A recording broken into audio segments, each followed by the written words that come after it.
Hi Year 10, it's Miss Brooks. This is going to be a short screencast explaining to you today's slides in case you get stuck and you're not able to kind of make your way through yourself. I'm sorry I can't be there, I'm not feeling very well. Hopefully I'll be back in action for class on Wednesday. You should have been reading for 10 minutes already. In here I'm going to add the times where I talk about each task on this video so you can quickly refer to it. Today's aims, I want you to understand what comparative language is and how to use it in an essay to draw connections between the two texts being Into the Wild and First They Killed My Father. You need to list examples of comparative language showing similarity and differences. You need to be able to do this. You can use these in short sentences and then you can use these in an extended paragraph. So, in your exercise book, you need to put the title, comparative language, today's date. You don't need to write this down, it's just for your reference. During this unit, we are comparing the two texts, Into the Wild and First They Killed My Father. To compare these texts within a single essay, we need to confidently use a range of comparative language. Today's tasks are going to be centered around this. So, the first thing I want you to do is draw up this table in your book. If you have a green highlighter and a pink highlighter, that might be a good way to differentiate, or a green pen and a red pen, because these are similarities or what's the same about the two texts. This is comparing differences. So that's pretty straightforward. Just write that out in your book. There's a second table here, and comparison again is about similarity and contrast is about difference. This one is about things being exactly the same or completely different. That's what those are about. Whereas this one's a bit more shades of difference. So similarly, so this is maybe not exactly the same, but we can draw a similarity between these two things. A point of similarity. And this is about shades of difference. So they differ in this way. Unlike Sean Penn in Into the Wild, instead, da da da da. So you just need to write that out. That's the very first task. The second task is to write 7 comparative sentences comparing Into the Wild and First They Killed My Father. Now I've given you 3 here that you can use if you would like, and then you'd need to write 4 of your own. If you are you're up for a challenge, you might want to write all 7 yourself. For each sentence, you need to use one of the comparative terms in either this table or this table. And you need to focus on, so the theme of this particular writing exercise is what is similar and different about the emotions each character relies on or uses to survive. For example, guilt, anger, rage, sadness, love, and grief. You might also compare how the forms, as in the medium of the text, so for example, Into the Wild is a film, and First They Killed My Father is a memoir or a novel. You need to use that language to talk about the two. You might say how the forms are different and what contrast can be drawn about their emotions and how they're conveyed through the form. But you'll see that over here. So the first one, both Lung and McCandless rely on their anger, a consequence of betrayal and violence, to empower their fight for survival. Both, that's our similarity. So we're saying they both rely on anger. This anger comes from feeling betrayed, and violence that's directed towards them. To empower, which means to strengthen their fight for survival. So betrayal, for example, for Lung is by the Khmer Rouge, who then treat her violently and her family and start killing off members of her family. McCandless feels betrayed by his parents and the emotional violence within their marriage. So Corinne talks about the battles that go on, the arguments that happen every day. So it's anger for both characters that helps them survive in this example. Guilt is another emotion, weighs heavily on both. So we could have highlighted that, Lung and McCandless. However, so we're drawing a point of difference, and I'll bold that as well. The cause and experience of this emotion is completely different, which comes from our expression of difference, and a vast difference. They're not similar at all in that way. Director Sean Penn relies on the non-diegetic, so that's, remember, sound that you can't hear in the scene. Christopher McCandless can't hear the music that's playing. Sean Penn's added that later. Sounds of Eddie Vedder, accompanied, which means it matched up with or happening at the same time, montages of striking American landscape to convey the excitement, which is the emotion I'm talking about, that propels or pushes McCandless into the wild. On the other hand, Ung must use imagery in her writing because it's a different form, a novel, to capture the rage she feels at being forced into inhumane conditions in the forests of Cambodia by her oppressors. That is the Khmer Rouge. They're the people that are oppressing her, squashing her down. Okay, task 3. So you should have written 4 of your own sentences, and then you're moving on to task 3. You need to go into this shared quote document, and if you click on this, it'll come up with a little box, and you can click on that, and I'll just open it over here. And you are going to add 3 quotes per person to this document. I will add in our newcomers down here, and you can see where you need to add quotes. You might add maybe 2 for Into the Wild and 1 for First They Killed My Father, but mostly I'd like to see Into the Wild quotes for now, please. Once you have done that, you'll move on to task 4. Just a reminder, I will have this doc open on my computer during the day, so it will record anything that's said in the chat function, and also I can tell who's written anything in that doc. If you use it inappropriately, there will be some consequences for you. So you know how to use it. Make sure you're doing it properly, please. All right. Task 4. Now, we've looked at the comparative language. We've tried using it in a sentence. Now we're going to try and use it in a paragraph. So choose one of the sentences from task 2 to start you. So you might use one of these 3, but you could use one of your own.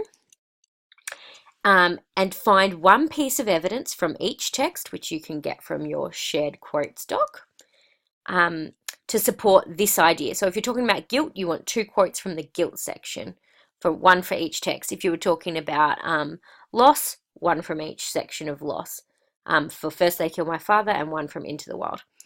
Once you've chosen your quotes, you need to have a go at writing a paragraph in which you embed this evidence as part of your analysis. Now remember, embedding means smoothly making it a part of your analysis. It should feel as if the words from the quote are actually your own words. If I read it out loud, I wouldn't know the talking marks were there. That's how good it should be. Please see the next slide for an example. And actually, I've got 4 examples from low to high to talk you through. So I'm going to go back to this screen because then I can type in here. This is a sample of a low paragraph. So we've got our first sentence. Guilt weighs heavily on both Lung and McCandless. However, the cause and experience of this emotion is completely different. What went well? Good opening comparison using the language, using appropriate to draw a contrast. And a contrast is something that is different about the 2 texts. Okay. Lung feels guilty because she stole from the family. I think that first quote embedded well. It flows smoothly. But then it says Chris feels guilty. So what needed to happen after that quote? Lung feels guilty because she stole from the family. You need to link the guilt to her survival. How does it help her? Chris, and also, where is the comparative language when you're going to switch to the next text? So when you switch text, you need to use comparative language. All right. Chris feels guilty because of his parents' materialism. Fair comment. Money and careerism has blinded them. I like that quote, but to me, it needs a little bit more context. Who said that? Why is it there? Into the wild.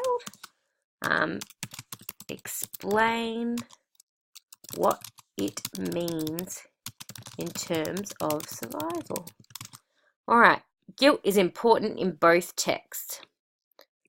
Last sentence is a little bit too vague. Why is it important? We haven't said how it contributes to the survival. Last sentence is a bit too vague.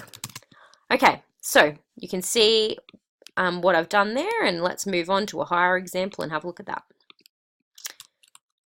Medium paragraph. Okay. Sorry, I'll move that up a little bit, and I'll move this table up a little bit. All right.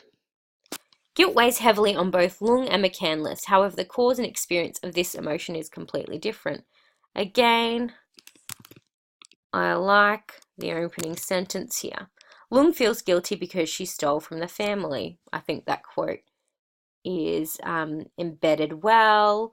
If I'm thinking about how to push this person, I might say, could we put an and there and keep explaining what we're talking about? What did she steal? What is that in regards to?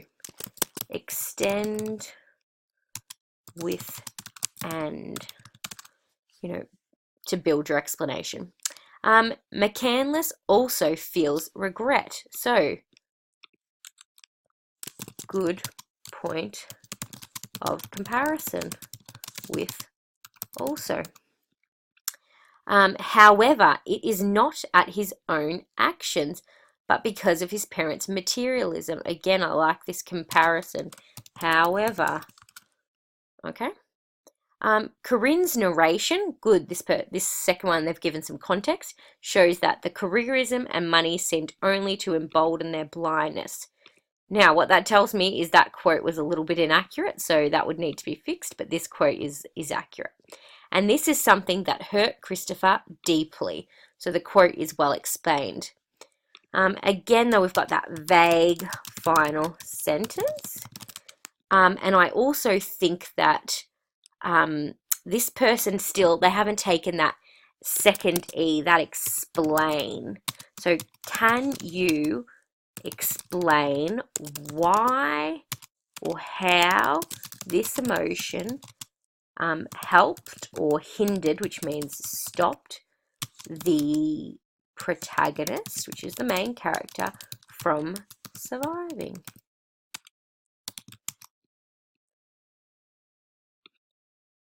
Let's just go survive.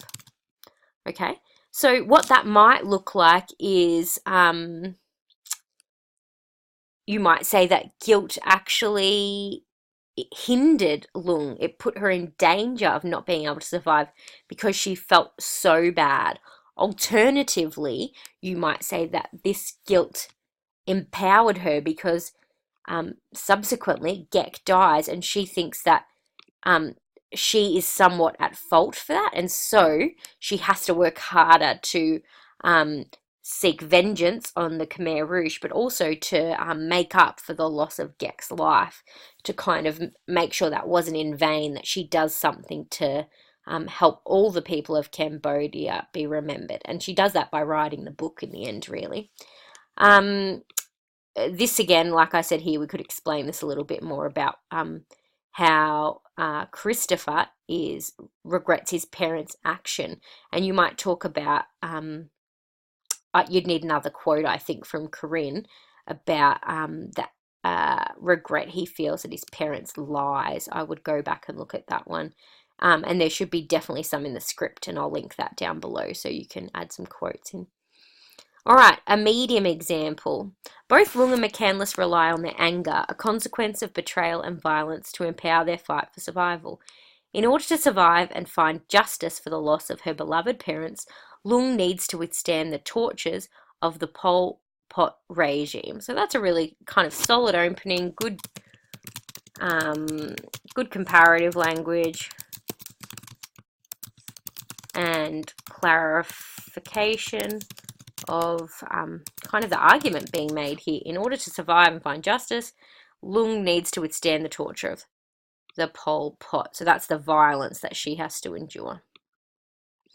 Okay, throughout Lung's journey as an orphan, she plans for the day when she can come back and kill the Khmer Rouge. So that quote is well embedded. Unlike so good comparative language again there. Unlike McCandless's anger is directed towards his parents. It is a result of the lies they fed him, and this rage pushes him to run into the wild. So again, we've come back to what our argument is about these emotions empowering them to survive. When McCandless discovers his parents' fairy tale beginnings were calculated lies to mask an ugly truth. Well, that sentence is incomplete.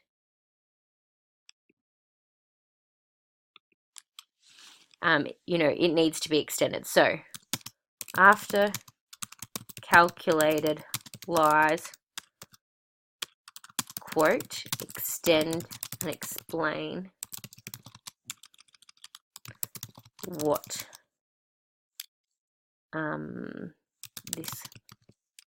what the impact of this lie is. At the moment, it is an incomplete sentence. Alright, when outrage at his parents' lie gives McCandless the determination to live in extreme conditions otherwise thought impossible. Nice sentence. Lung draws strength from her anger, giving her the power to make sacrifices and overcome her family's death, or her sibling's death, or a parent's death. That needed to be clarified. Clarify whose death. Lung and McCandless both endure hardships that require their anger and frustration to give them the strength they need to survive. Okay, good. Linking sentence ties it all back together and refers to the ideas in the topic sentence.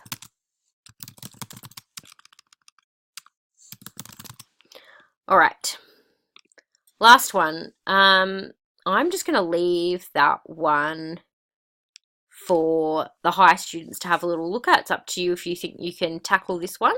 But you can see there's some comparative language. We talked about the film techniques. And this one's comparing the form of the two texts, the film versus the novel. So that's quite a challenging idea, and it's not for everybody. So if it's not for you, that's okay. Have a go at one of the, you want to look at the other levels. But if you wanting to have a go at something like this, then go ahead and use your own topic sentence to try and kind of mimic this idea. All right, the last thing that you need to do is you complete your Lotus chart. These have been handed out already and you should have them in your exercise books. You can use this document here to help you, and I'll actually also link in, just let me find where it is. There it is.